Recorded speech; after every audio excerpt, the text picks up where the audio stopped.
ओम नमो भगवते वासुदेवाय नमः। ओम नमो भगवते वासुदेवाय नमः। हिंदू धर्म में एकादशी का विशेष महत्व माना गया है। विशेष रूप से देवउठनी एकादशी का दिन अत्यंत शुभ और पुण्यदायी माना जाता है। हर साल कार्तिक मास के शुक्ल पक्ष की एकादशी तिथि को देवउठनी एकादशी का व्रत रखा जाता है।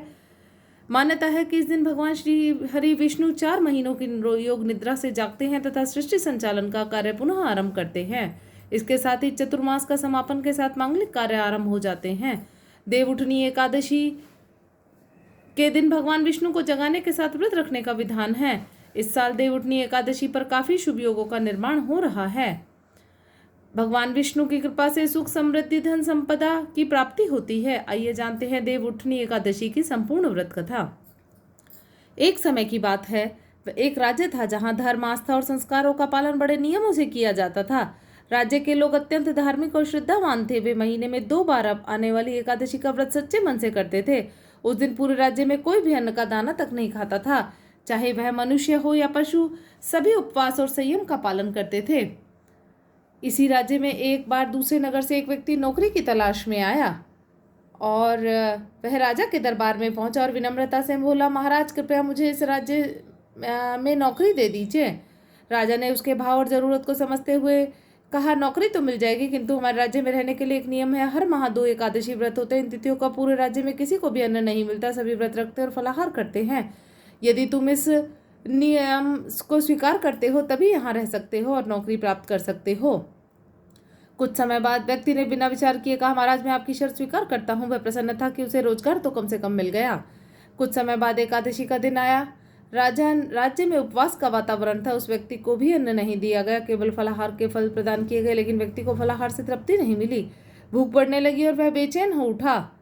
वह सीधे राजा के पास पहुंचा और बोला, महाराज फल खाकर पेट नहीं भरता, कृपया मुझे अन्न दे दे, वरना भूख से मेरे प्राण चले जाएंगे। राजा ने उसे पुनः नियम समझाया, परंतु वह व्यक्ति लगातार खाना मांगता रहता। राजा को दया आ गई। उन्होंने उसे आटा, दाल, चावल, नमक आदि सामग्री अन्न पकाने के लिए दे दी। वह व्यक्ति बड़ी खुशी के साथ नदी के किनारे गया। पहले उसने स्नान किया, फिर श्रद्धा से भोजन बनाने लगा। जब भोजन तैयार हुआ तो उसने आसन लगाया और आंखें बंद कर भगवान विष्णु का ध्यान करते हुए कहा, हे प्रभु, भोजन तैयार है, आप पहले प्रसाद ग्रहण करें, उसके बाद मैं भोजन करूंगा। उसकी सच्ची भक्ति और भावना देकर भगवान विष्णु स्वयं प्रकट हुए और भोजन ग्रहण किया। फिर वे अपने धाम लौट गए। व्यक्ति भी भोजन कर प्रसन्नता पूर्वक अपने कार्य में लग गया। अगली एकादशी के समय फिर राजा के पास पहुंचा और बोला, महाराज इस बार मुझे पहले से दोगुना अन्न दे। राजा ने चकित होकर पूछा, दोगुना अन्न क्यों? उसने सरलता से उत्तर दिया, पिछली बार भगवान विष्णु स्वयं भोजन करने आए थे, आधा उन्होंने खाया, आधा मैंने, इसलिए मेरा पेट पूरा नहीं भरा था। राजा ये सुनकर हैरान हो गया। उसने मन ही मन सोचा, मैं तो वर्षों से एकादशी का व्रत करता हूँ, भगवान की पूजा करता हूँ, फिर भी आज तक दर्शन नहीं। और यह व्यक्ति कहता है कि भगवान उसके बुलाने पर भोजन करने आ गए। राजा ने सत्य जानने का निश्चय किया। अगले एकादशी को वे छिपकर नदी किनारे पहुंच गए। व्यक्ति फिर आया, स्नान किया और भोजन तैयार किया। उसने पूर्व की तरह हाथ जोड़कर भगवान को बुलाया, परंतु उस दिन भगवान प्रकट नहीं हुए। उसने बार बार प्रार्थना की, कोई चिन्ह नहीं दिखा। आखिर उसने भगवान से व्याकुल होकर कहा, यदि आप नहीं आए तो मैं भी अपने प्राण त्याग दूंगा। और वह नदी में कूदने को ही था कि उसी क्षण भगवान विष्णु साक्षात प्रकट हुए और उसे रोक लिया। भगवान ने कहा, बस तुम्हारी सच्ची भक्ति ने मुझे बांध लिया है। फिर उन्होंने उसके साथ भोजन किया और भोजन के बाद उसे अपने विमान पर बैठाकर बैकुंठ धाम ले गए। यह दिव्य दृश्य देखकर राजा की आंख खुल गई। उसे समझ आ गया कि व्रत का मूल्य केवल बाहरी आडंबर में नहीं, बल्कि शुद्ध मन, सच्ची भावना और निष्कपट भक्ति में है। केवल औपचारिकता से व्रत करने वालों को फल नहीं मिलता, बल्कि वह फल उसे मिलता है जो तन मन धन से पूर्ण प्रेम और समर्पण के साथ भगवान को पुकारता है। उस दिन से राजा ने व्रत और पूजा केवल रीति रिवाज के रूप में नहीं, बल्कि सच्चे हृदय और श्रद्धा से करना आरंभ कर दिया। अंततः उसके जीवन पर भी भगवान विष्णु की कृपा हुई और उसे मोक्ष की प्राप्ति हुई। ओम नमो भगवते वासुदेवाय नमः। ओम तुलसी माता की जय। बोलो लक्ष्मी माता की जय। बोलो विष्णु भगवान की जय। आज तुलसी माता का विवाह भी है और आज ही के दिन भगवान विष्णु को 11 पत्ते तुलसी के अर्पित करने चाहिए तथा तुलसी माँ को चुनरी तथा एक पीले धागे में 11 गांठें बांध करके उनको वो चढ़ाना चाहिए तथा मौली को बांधना चाहिए और श्रृंगार का सभी सामान जो है वो चढ़ाना चाहिए। बोलो तुलसी महारानी की जय। ओम जय जगदीश हरे, स्वामी जय जगदीश हरे।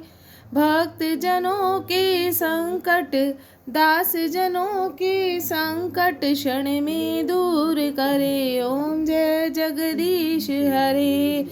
मात पिता तुम मेरे, शरण गहूँ मैं किसकी, स्वामी शरण गहूँ मैं किसकी। तुम बिन और ना दूजा, प्रभु बिन और ना दूजा, आश करूँ मैं जिसकी। ओम जय जगदीश हरे। जो ध्यावे फल पावे, दुख बिन से मन का, स्वामी दुख बिन से मन का। सुख संपत्ति घर आवे, कष्ट मिटे तन का। ओम जय जगदीश हरे। तुम पूर्ण परमात्मा, तुम्हें अंतर्यामी, स्वामी तुम्हें अंतर्यामी।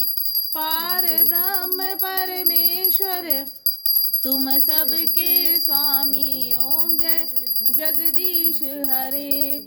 तुम करुणा के सागर, तुम पालन करता, स्वामी तुम पालन करता।